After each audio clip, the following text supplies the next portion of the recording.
Salaan diiran oo wacan laga dayray xumoodan ku salaysan daacadnimo naga guddooma dadkaygu.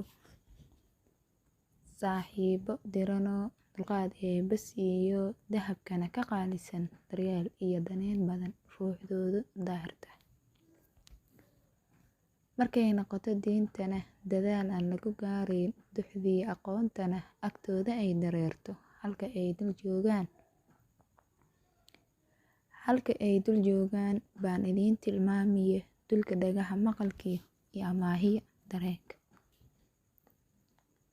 Asxaab weeye diranoo diiwaanka galayoo da'yarteena baajbeef allow caadilow adaa daa'imee dhowr wax duleeyo iyo arag. Dacwal baad ka eegtaba doqonnimo ka dheeroo akhlaaqdoodu waa dahab diinta waa udub dhaxaad. Dullaab weeye wacanoo mid walbaba dadaalo gudanaya doorkiis ducfi iyo taagtari kolka ay timaadana dayibina kuligood dabcigana ka hodanoo deeqsiyaala gebigood deganaantuna u dheer tahay aan aqoonin diradire nabadana u dooran raxmaanka ugu deeqaye allahayow u daa anigu su duceeyay aamiinta raaciya. ardaynimo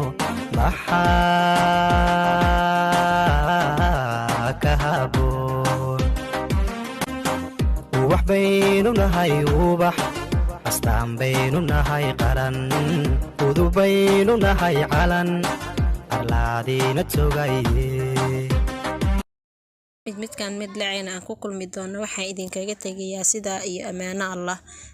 Hanaga ilaawina sheerta, commentiga iyo subscribe-ka waxay inoo tahay dhiirigelin.